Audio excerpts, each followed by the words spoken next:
It is 100% correct that I love authentic people. There's some celebrities that we just cannot get enough of. Like everything that they do, they're so relatable. Hello.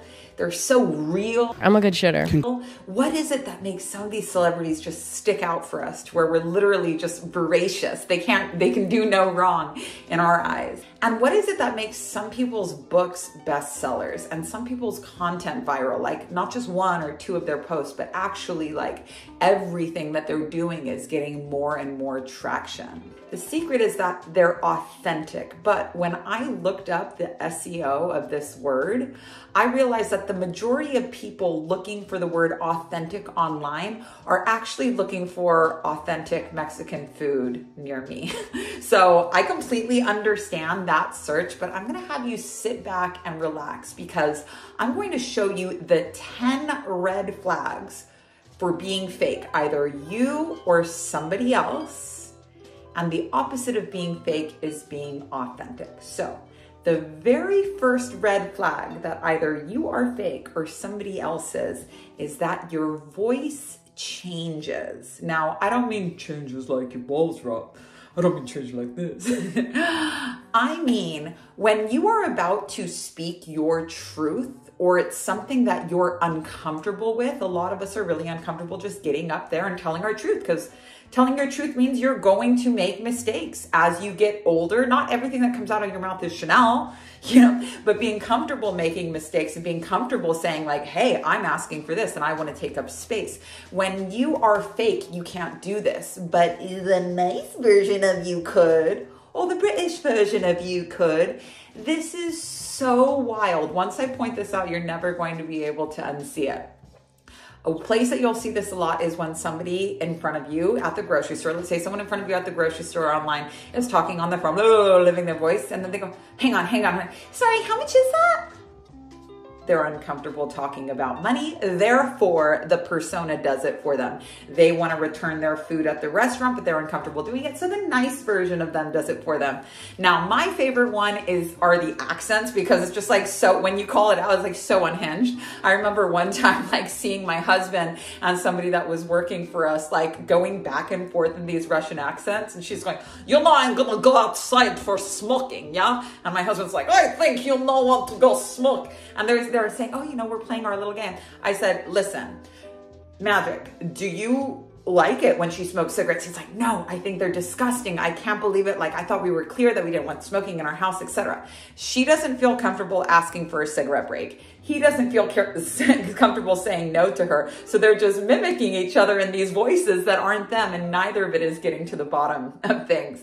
And I'll never forget the first time that I noticed it. I was at a party, which I hate, and this girl next to me really wanted to go home, and she kept like nudging her boyfriend, who wasn't ready to leave, and being like, I'm feeling a bit tired. Are you ready to go home now? And I was like, you want to go home. You don't feel comfortable saying it. Therefore, we have to create this whole, like, it's so unhinged. It makes you sound literally deranged to have this accent that speaks on your behalf. But when you are not comfortable sharing your truth out of your mouth, you will find another you to do it for you. And this is something that's so interesting about like going up levels in spirituality. There's 3 of them. And what I do is initiate people from the first level to the second. In the first level, you think that every voice that comes out of your mouth is you. And all spiritual teachings are based on this premise that you are one autonomous human being, but you're literally not. You have thousands and thousands of eyes inside your head all the time. You wake up and say, I'm not going to text him today, and I'm not going to be mad when this person shows up late, and I'm not going to pick my face, and I'm not going to eat pizza, and I'm going to be gluten-free, and all these things. And then another eye comes and says, actually, we're going to do it like this. Another eye comes in and says, let's just text him. And before you know it, you're mechanically sitting in your sink, eating pizza, popping your blackhead, stressed out because the person you said you weren't going to text isn't texting you back. So if it's not the real you holding the microphone, it's not doing anything. Your content isn't magnetic. It's actually repellent. When you turn a magnet around, repellent. It is not boosting the person you want to be. It's cutting up your life and feeding it to the version of you that you like the least. So red flag. Now, is the sizzle real, you guys? If your face is melting, I'm doing my job, but please let me know in the comments if this is burning your skin. you're in the right place. The second one is might delete later. This whole concept, felt cute, might delete later. This conflict, I felt cute, I might delete later. I feel cute in this moment. Someone might judge me and I'm going to take it down later. This doesn't exist for the authentic person. Celebrities that are authentic, they're constantly having their worst self splayed to the press. They're cool with it. They don't mind it. They're like, look, if you say, oh, you're so fat, you're such a monster, you're like, yeah, I totally get why you would think that, but what you think of me doesn't affect like how I think of me. So authenticity is being in integrity. And integrity, integros, means the same person on the inside as you are on the outside. It's the exact same. Now, if on the inside you're saying, I felt cute, but the outside threat saying, ooh, I might delete later, or it's reversed, inside says, oh, I might delete later, maybe a little outside validation will make me feel like I should leave it up. It's not the same. It's not the same. You guys remember those memes of how people are different on every single platform? Like this is me on Twitter, this is me on Instagram, this is me on here, this is me on there. But Anna Wintour's is just the same on every single one. That's integrity. That's authenticity. Cool? The next red flag, beep, beep, beep, beep, beep. The next, and also like if you have a bunch of drafts that you've never posted, you are probably not authentic. Okay. 68% of the world are generators and manifesting generators. We are here to put volume out. Not everything you say is going to be Chanel, but just because something's not Chanel, just because something's not perfect doesn't mean it's shit. We don't live in a world where it's either shit or it's Chanel. There's a whole range of expression, a whole range of self-expression in between, and being comfortable with the many different sides of you, but understanding that they're all anchored in one truth and living in that truth as opposed to identifying with each one of these warring personalities. This is what we're accomplishing. So if this is like ding, ding, ding, ding, ding for you, let me know in the comments. I want to know, I want to hear, because I've got a very big gift in this for you, and it's one of those cool gifts that just comes as a gift. Next red flag is people pleasing. Now, have you guys ever noticed that people pleasers are always surrounded by people that don't seem that pleased? Like it's obviously not working. It's obviously not working. But when you are so focused on attempting to satisfy, we're getting value out of everything. So when you devote your life to attempting to satisfy this person and that person and this person and that person, you don't have to look at yourself and say, what do I want? Who am I? What do I need? And just because you are focused on other people doesn't mean you don't have needs, doesn't mean that you don't have wants. It just means, again, that we are abandoning the part of ourselves that we most want to grow and cutting up and feeding our lives to the part of ourselves that drains us the most. So we want to reverse this. The formula, I teach an objective formula for being authentic. So objective means works for everybody. Subjective means works just for one person. If I was teaching a subjective formula to authenticity, it would say, here's how to be more authentic like me. But I am no longer living in the illusion that a world more filled with people like me would be a better place. No. When you meet a mirror image of you, I can't play with other Capricorns. I'm like, I get it. You're an overachiever. Like, can't do it. But the objective formula from going from your false self to your true self is step one, you have to know yourself. And this is what we're doing here. All of these red flags, this is not who you are. Step one, know yourself. You have to know yourself well enough to trust yourself. Once you know who you are, you have to trust that person. Right? And once you trust in that person you know, then you can be yourself and know that that's enough. If you're being yourself and you know it's not enough, you're not in this swing, felt cute, might delete. You're like, I'm cute. Here you go. And if other people don't like it, I don't care. Fame is having 50% of people love you and 50% of people hate you. Now, have you noticed the way that famous people don't delete their comments that they don't like? If they do, it's like, oh God, you couldn't hack it. You know, comments limited on this post, Balenciaga. Are we disabling all the comments on our post now, Balenciaga? Like, stand in the fucking fire, baby. That's what fame is.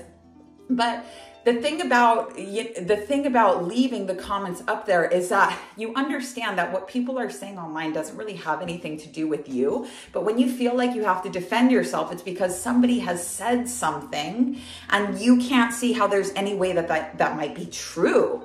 And authenticity is if someone says you're a narcissist, you're like, I completely understand why you would think that. And if someone says you're a guru, you're like, I completely understand why you would think that. You are not inflated by compliments and you're not deflated by criticism. But if you are strictly inflated by compliments, you're always going to be deflated by criticism, and that's really going to suck for you. Next red flag is perfectionism. And perfectionism is something that almost all of us have gotten, because when your parents don't cop to making mistakes when you're a kid, if your parents didn't come to you regularly and say like, I made this mistake, I'm sorry, I messed up, you get the idea as a kid that your life is being constantly corrected and guided by your parents, who never admit to making their own mistakes, that it means that you are the only one making mistakes. That you are the only one making mistakes, and that your parents are not making mistakes. So maybe one day you could be perfect, and you start aspiring to perfection, which is never going to happen. And you know that you have perfectionism if every time you make a mistake, you're like decimated back at square one. Like you literally feel like if you made one mistake, and you can't stop replaying it. You're like, oh my God, I made one post that I regret about. Everyone's gonna leave me. Am I even a teacher? I gained 1 pound. I texted him back. Ugh. That is because if you are a perfectionist and you make one mistake, then your goal of perfection is ruined. You can't have one mistake and be perfect. And a lot of us are unconsciously aspiring to perfectionism. You also know that you're a perfectionist if you need other people to be perfect. If you're like, I'm just waiting for that coach really, really good at business and really, really good at spirituality and does them both equally, like, and is also, and I agree with every single thing they said, like, now that used to be me. I was super unsatisfied with every single coach I had. But now I just hire I teach on business and spirituality, but I'm definitely not perfect.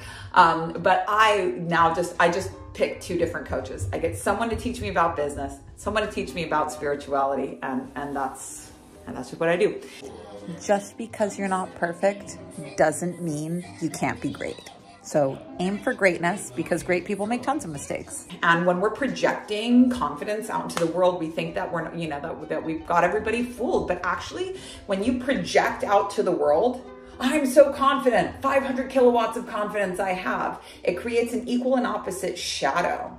That's a negative 500 kilowatt shadow that says, I'm such a failure. Now, neither of these are true, and this is why authentic is so much more than authentic Mexican food near you. Pero yo vengo de Mexico, yo sabía mucho sobre las comidas típicas en Mexico, entonces I understand if you're looking for authentic Mexican food near you. But authenticity goes way deeper than that. And when you have this conflict, felt cute, might delete, successful, failure, you can't just be who you are on the inside, because who you are inside is not true either. You're in a swing between who you're projecting to the world that you are and who you actually are. And the longer you do this for, the more unlovable you think that person inside of you is. So the more defenses you start to build around it. And it becomes like belly fat that starts to feed off of itself after a while. I'll never forget when I realized like to be a fake person was a matter of survival for me. I escaped from a doomsday sex cult when I was 13 years old. I had to lie to get a job. I entered the world and realized that literally nobody else thought that the world was ending. So what are they talking about if they're not talking about the world ending? And I would literally just listen to people, record what they were saying, and then say the same thing, hoping to get the same reaction. I never told I told people that my mom was fucking Bjork's cousin. Like I told them I was an only child. I have 10 brothers and sisters. I told them that I was from here, that I was from there, that all my family was dead. Like literally everything that came out of my mouth was either a joke that I didn't think was funny, that didn't belong to me, or just a straight up lie. So like if anyone knows what it's like to be fake, it's definitely me. But the most consistent feedback that I get now is that I'm the most authentic I'm the most authentic person that people see online, and this is what they love about me. I did not set out to make a workshop on authenticity. It was the last thing on my mind, but so many people asked me for it. And I have a free 120-page book on how to be authentic like you, not just at home and in your relationships, but in the marketplace as well. And you're gonna love this. Now, I got somewhere to be, so I gotta wrap these up rapid fire, 6 minutes. The next one is that you are afraid of fame. Now, people love to criticize people like the Kardashians and say, oh, they're so fake. But here's the thing. You can't be on camera for long periods of time with a bunch of secrets. You can't go on the Joe Rogan podcast for 2.5, 3 hours and have secrets. The inside of you is always going to come out. So a lot of people will say, who wants to be famous? Who wants recognition for their work? Who wants that? Ooh, how shallow. But the truth is that they're super, super afraid that if they got in the spotlight, that their cracks would show. And the celebrities that you love are constantly showing their cracks. But when you don't know what that is and what they're doing, you're like, authentic. That means Mexican food. And it's like, yes and no. The next red flag is people who are fake talk a lot about everybody but themselves. And what's at the root of this is feeling that like who you are at the core of it all is so unlovable and so uninteresting that who would possibly want to hear about you? So there's a lot of gossip, and there's a lot of small talk, and there's a lot of words for everything. For example, somebody that's authentic would be like, hey, I didn't really like this burger that much. I'm not afraid of you not liking me. I'm not afraid of taking up space. Like, I just didn't like this. Can I switch it for something else, or I don't want something else? And who they are on the inside matches up with what's on the plate. There's one bite missing. I didn't like it. No problem. Somebody that's fake is going to have to write, excuse me, sorry.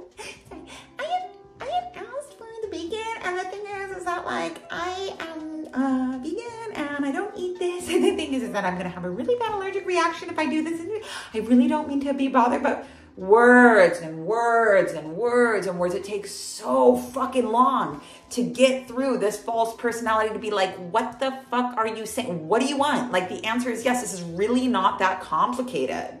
There's really not that complicated, but when you're fake, like you just can't speak it clearly. And this is why it's so hard for people to find your work. This is why it's so hard for you to get recognition for what it is that you do, because it's hiding under all of these layers of insecurity that you think nobody knows what that is. You're like, oh, they think I'm nice. God forbid they don't think I'm nice. Oh, they think I'm pleasing everybody. I don't say anything that anybody could ever disagree with. Like, if nobody is disagreeing with you, if nobody's shitting on what you do, like you are not doing anything original.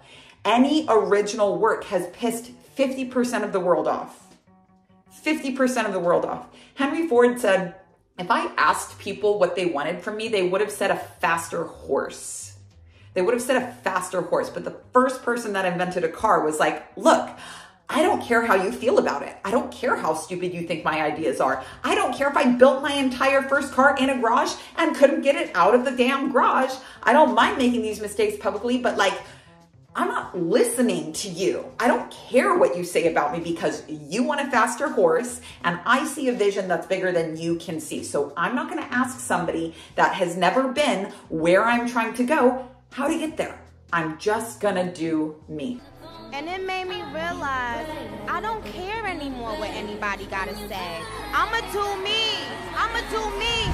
But there's a lot of words. So like a big part in becoming authentic, not just in your relationships, but in your content and your marketing, is just making it a lot easier for people to know what it's about, because it's not hidden behind layers and layers of the sugarcoating that nobody asked for and nobody wants. Next red flag number 7 of being really inauthentic is having pretty shitty relationships. And you know, it's a strange thing is that like people that are really fake love authentic people, because a fake person don't bullshit a bullshitter. So a fake person with another fake, they can't stand each other. It's like, doo, wah, wah, wah. There's only enough space for one of us in this bar, and I am here performing. So take your fucking performance elsewhere. This person's mine. And they gravitate towards people that are really authentic. But you can be very authentic and very problematic at the same exact time. And I'm like, I have been in a lot of relationships like this. And guess what? They were a mirror image of me. Only I was fake and problematic, and they were authentic and problematic. So, but really shitty relationships. And this is all coming from that core belief that who you really are is super unlovable, that if anyone knew the real you, that they would bail immediately. This is like, I really get this sense with Ariana Grande, is that like, if you started the relationship on performance, I'm super nice, I'm super sweet, I'm all about you, when you get tired of this performance, you don't go and come clean with the person you're with. You just have to like leave immediately. You're like, look, you're not putting as much work into this relationship as I am. And like, yeah, of course they're not, because they're not faking a whole personality for the relationship. That's literally so much work. And that's what you're doing. Just because you're doing it doesn't mean they need to, but you're always going to feel like it's uneven. And when you feel at the core like you're unlovable and someone says, oh, I love you, the little voice inside says either they're lying or they don't know what they're talking about, because if they knew the real you, they wouldn't love you. And either way, this little voice is saying discard, abort. And the same way that like Amazon packages can stack up outside of your door until eventually someone steals them because they're just sitting out there doing nothing, love can stack up outside of your door if you don't know how to open it up and receive it. And when you believe that you are unlovable, you just can't receive it. So this is why people see such huge changes in their income when they start being more authentic, not just because their messaging is clearer and their content is better and they get to the fucking point in a voice that we can understand, but because their self-worth is different and now they can receive money for all that hard work. They're optimizing the work that's already there by deploying authenticity as opposed to working really hard and getting no results. Ooh, we gotta move. And just so you know, when it comes to relationships, they're not your type, they're your pattern. And your pattern of relationships was either built by the projection or the shadow. Neither of those are the real you. Neither of those are the real you. Next big red flag for inauthenticity is being really bad at like family functions or work functions and like getting really drunk and the truth comes out. This is because these are the networks where you've been presenting a certain side of yourself for approval and you're really, really scared that you're going to crack and the other you is going to come out and you'll be rejected by all the people closest to you. This is literally how inauthenticity was formed in the first place. You as a child being like, I need to be this way to get love. I need to be this way to get approval. But just because it felt true then doesn't mean it has to be true for your whole life. And now for the last red flag. But guys, because I really got to go teach Kriya in 3 minutes. I'm teaching a money ritual to everybody and I got to get. But if you are having eye-opening experiences here, please get my ebook. You do not want to miss this. It is not free that often. It comes around one time a year, 120 pages of exactly how to be authentic using human design, using marketing strategy, using just the straight up spiritual tools of how to go from being really fake to really real. The last red flag is defensiveness. They say that people in glass houses shouldn't throw stones, yet as we talked about before, people that are insecure, people that are inauthentic are just throwing stones absolutely all the time. And as a result, they are literally the walking glass house, so afraid of what people are going to think about them, so afraid of what people are going to do because they aren't, it's kind of like in Mexico City, if a car has its alarm system set up well, you can bump it and it's not going to go off. But if it's a brand new car that's never been in the city before, like you fucking wink at it and the alarms are going off. And this is what it's like for somebody who is fake, who is inauthentic. They are so friggin' defensive. They are so afraid that everyone is out there to get them. And they're constantly pushing love away because they're like, I would rather reject people than be rejected. All coming from that core fear that if you were just who you were, you would be rejected. And this isn't true. And this is what I want to help you to understand. When you're yourself, everything is easier. Everything is clearer. Everything is more fun. Marketing is easy. There was one more I forgot. Put your hand on your throat real quick. Take a deep breath in. Drop it to your belly. And now just let out a totally normal sigh.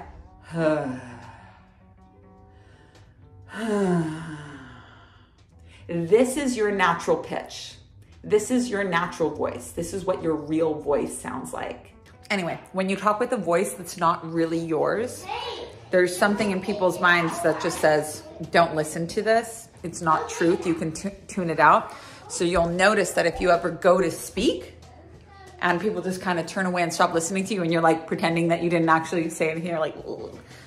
It's because you weren't using your real voice. So I want to teach you how to use this voice all the time. In your relationships is one thing. God forbid you marry your fake version of yourself to somebody else. But also in the marketplace, because it makes everything easier, makes recognition easy, makes marketing and sales super easy and effective. So please don't miss out on this free ebook. It's only available once a year. And now I got to get back to the mom trenches. And when you share truth from this natural voice, it's magnetic. Everyone wants a bite of it. Everyone wants to taste it. My husband is shouting at me that I'm going to be late for Kriya, so I got to get. Don't miss out on this ebook. My name's Mami Onami. I initiate people into the second level of spiritual teachings. And this was how to spot a fake, maybe in the mirror. Have a wonderful day, you guys.